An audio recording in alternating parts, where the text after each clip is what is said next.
Good afternoon, parents. Now, today we discuss about the second part of the first chapter, My Body. उसका first जो video आपको send किया गया था उसमें हमने फेस को आइडेंटिफाई किया था और आपसे कहा गया था कि बच्चों से फेस के जितने भी फेस पे अपने बॉडी पार्ट्स होते हैं उन्हें आइडेंटिफाई करवाएं. Now today we going to discuss about the part of the trunk and limbs, है ना. मैंने आपको कल डिस्क्राइब किया था कि हमारी बॉडी 3 पार्ट्स में डिवाइड रहती है. पहली रहती है head, second is the trunk and the third is limb. So today we going to discuss about the trunk and limbs. हमारी बॉडी का ये जो पोर्शन होता है ये हेड पार्ट कहलाता है. अब आते हैं हम आफ्टर द नेक, यानी कि गले के नीचे वाले पार्ट पे. जो हमारा कंधा होता है उसे हम कहते हैं shoulder. After that chest, that is abdomen, इसको हम बेली और स्टमक भी कहते हैं, टमी भी कहा जाता है. दैट इज़ एल्बो, ये जो पोर्शन होता है शोल्डर से लेके हमारे फिंगर तक ये कहलाता है आर्म्स. यहाँ ये जो हमारी एल्बोज़ रहती है, ये दोनों हाथ का जो जॉइंट होता है इसे हम कहते हैं, यानी upper side and lower side, इन दोनों का जॉइंट होता है एल्बो. जहाँ पर घड़ी पहनी जाती है या फिर चूड़ियाँ पहनी जाती हैं, ब्रेसलेट्स पहने जाते हैं, उन्हें हम कहते हैं रिस्ट. रिस्ट इसलिए क्योंकि डब्लू साइलेंट होता है. जो हमारी उंगलियाँ होती हैं वो होती हैं फिंगर्स. इसके बाद ये पोर्शन जो हमारा रहता है, अगर आप बैक साइड जाएंगे तो उसे हम हिप कहते हैं. फ्रंट साइड में हमारी ये थाइज़ होती हैं. थाइज़ के बाद ये हमारे घुटने जो होते हैं उन्हें हम कहते हैं नी. एक पैर का घुटना नी कहलाता है, 2 पैर का घुटना नीज कहला जाएगा. ठीक है. जहाँ पर पायल या धागा बांधा जाता है उसे हम कहते हैं एंकल. जिस तरीके से हाथ के साइड को, इस जॉइंट को रिस्ट कहते हैं, उसी तरह ये लेग और नीचे के फुट के जॉइंट को हम कहते हैं एंकल. फिर ये आता है हमारा फुट. एक पैर को फुट और 2 पैरों को फिट कह देते हैं. जो पैरों की उंगलियां होती हैं वो कहलाती हैं टोज़. ये होती हैं फिंगर्स और ये कहलाते हैं टोज़. ओके. जो हमारी थाई से पैर तक का पोर्शन होता है ये आ जाता है हमारे लिम्ब पोर्शन में, जिसे हम लेग भी कहते हैं, और ये आ जाता है हमारे ट्रंक पोर्शन में. ठीक है. 3 पार्ट्स हो गए. फर्स्ट पार्ट था हमारा फेस, सेकेंड पार्ट हो गया हमारा ट्रंक और थर्ड पार्ट हो गया हमारा लिम्ब्स. तो ये थे हमारे part of trunk and limbs. Okay. Now discuss about limbs. The 2 arms and the 2 legs in our body are called limbs. हमारे दोनों हाथ, हमारे दोनों पैर, हम कहते हैं लिम्स. क्यों? क्योंकि हमारी बॉडी में सबसे बड़ी जो हड्डियाँ होती हैं वो यहीं पर पाई जाती हैं. They are connected to the trunk. जो डायग्राम हम अभी स्टडी करके आए हैं उससे हमारी हाथ और ये पैर किससे होते हैं कनेक्टेड? हमारे ट्रंक से होते हैं, यानी हमारा जो बीच का पार्ट रहता है बॉडी से उससे जॉइंट रहते हैं. The shoulders connect the arms to the trunk. हाथ का ऐसे किस चीज़ से कनेक्ट रहता है? हमारे शोल्डर से. Each arms has a elbow. दोनों हाथों में एल्बो होता है. रिस्ट होती है और हाथ पाए जाते हैं, यानी ये portion. Each hand has a palm. Palm यानी हथेली. And 5 fingers. The fingers are called thumbs. ठीक है. इसमें एक अंगूठा रहता है उसे हम थंब भी कहते हैं. Index finger, middle finger, ring finger and little finger. Now I show thumb, index finger, middle finger, ring finger. इसमें अंगूठी पहनी जाती है इसलिए इसे रिंग फिंगर कहते हैं. और ये होती है आपकी little finger. I repeat, thumb. बच्चों को भी आपको ऐसे सिखाना है, उन्हें अपनी 5 उंगलियों के नाम पता होने चाहिए.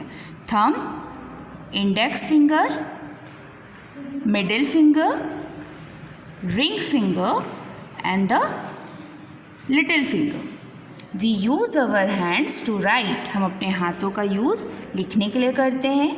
होल्ड, होल्ड यानी किसी चीज़ को पकड़ने के लिए. लिफ्ट यानी ऊपर उठाने के लिए. And the play. Look at their diagram.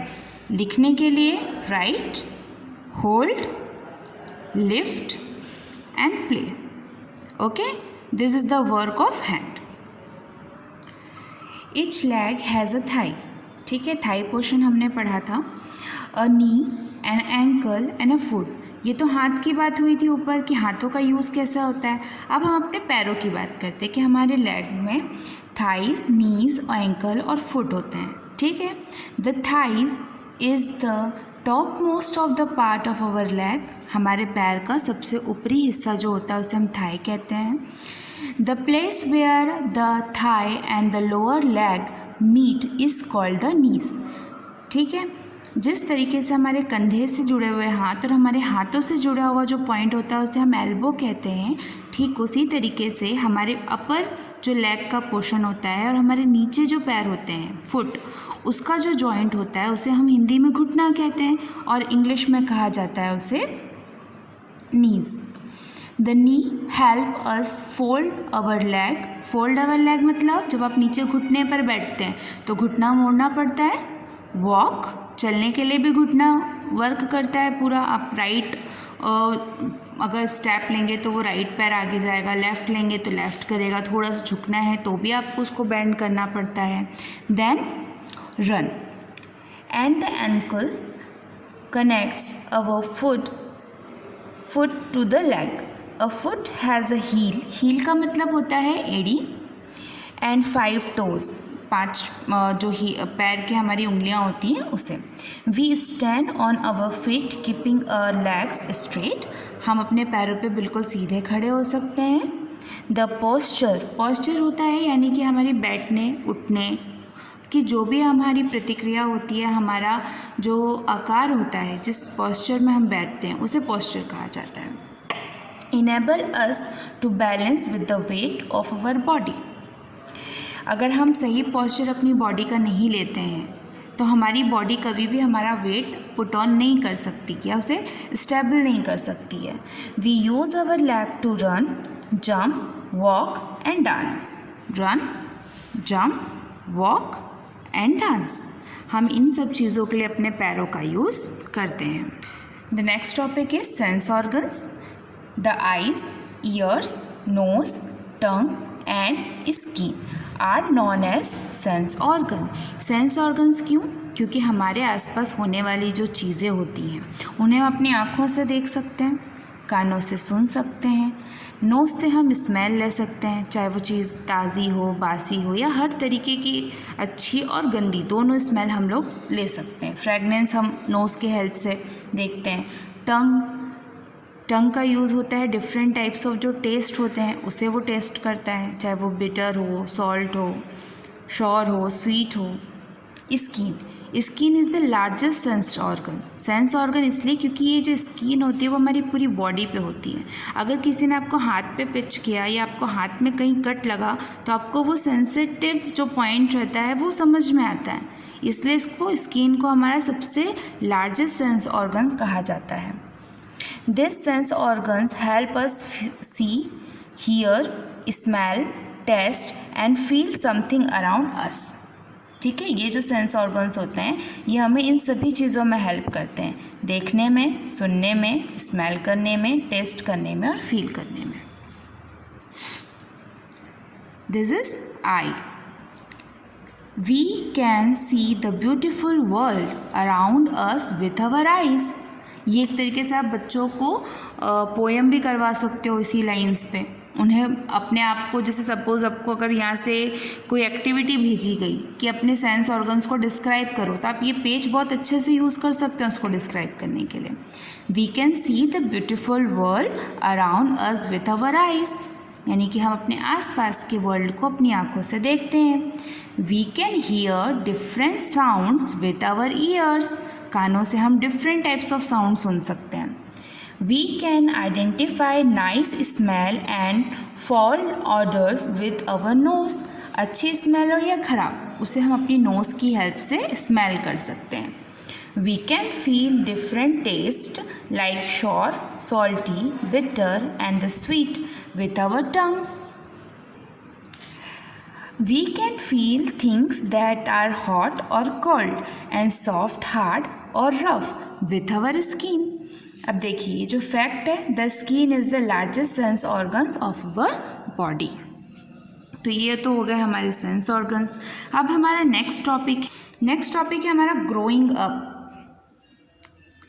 We grow from a small baby to the taller than a child. एक बच्चा जब पैदा होता है वो छोटा सा रहता है, फिर धीरे धीरे वो ग्रो अप करता है, इसे कहते हैं हम growing up position. Then we turn into a teenager and become an adult. After the certain period on we become old. Just like, look at this diagram. बहुत अच्छे से एक्सप्लेन किया गया है. बेबी, जब एक बच्चा पैदा होता है वो बेबी की पोजीशन में रहता है. इसके बाद जब वो थोड़ा बहुत चलना सीखता है, जस्ट लाइक 3-4 ईयर्स या कुछ मंथ, है ना, 1 ईयर समथिंग, वो टॉलर कहलाता है, TODDLER. इसके बाद वो जब 5-6 साल का हो जाए वो चाइल्ड कहलाता है. जब वो 15-16 समथिंग 18 अप्रॉक्स होता है वो टीनेजर कहलाता है. देन वो 20+ हो जाता है तो वो एडल्ट कहलाने लग जाता है. और अगर वो 50+ या 60+ हो जाता है तो वो ओल्ड कहलाता है. तो ये होता है हमारा growing up position. Baby, told her, child, teenager, adult, old. अब हम ग्रो कैसे करते हैं? सिर्फ पैदा हुआ और जल्दी से ग्रो कर दिए ये तो नहीं होता ना. हमारी ग्रोइंग में सबसे मेन काम होता है हमारे फूड मटेरियल्स का, हमारी डाइट का. We turn 1 year older on our birthday every year. हम हर एक साल में हमारा बर्थडे सेलिब्रेट करते हैं और उसके साथ हमारी लाइफ में 1 ईयर प्लस होते जाते हैं.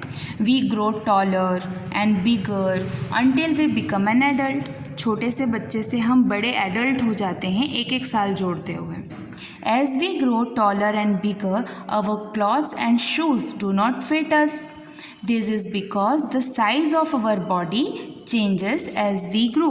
यानी कि जो हम एक छोटे बच्चे को कपड़े पहना सकते हैं वो एक एडल्ट पर्सन को नहीं पहना सकते. क्यों? क्योंकि टाइम के साथ उसकी बॉडी ग्रो करती है और उसकी बॉडी में आए चेंजेस की वजह से उसे अपना ड्रेसिंग और बाकी चीज़ें भी चेंज करनी पड़ती हैं. We need to take good food and follow a healthy diet in order to grow well.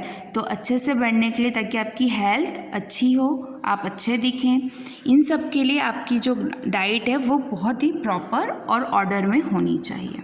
So this chapter is end here. I hope all the topics to clear to you. आपको इस chapter में बच्चों से सिर्फ उनकी body identify करवाना सीखना है. उनकी जो 3 पार्ट्स है, फेस को भी वो पूरी तरीके से आइडेंटिफाई कर सकें, अपने पूरे बॉडी पार्ट्स के नेम जान सकें. इतना पेरेंट्स को थोड़ा सा घर पे हेल्प करनी है बच्चे की, क्योंकि सिंपल नेम तो बच्चों को भी याद रहता है, नोज़, ईयर, आइस, ये सब बता देते हैं. बट उनके जो 3 पार्ट्स हैं जो हमने इस चैप्टर में पढ़े हैं, हेड, ट्रंक और लिम्स, इन तीनों पार्ट्स में उन्हें बोलना आना चाहिए. Have a good day.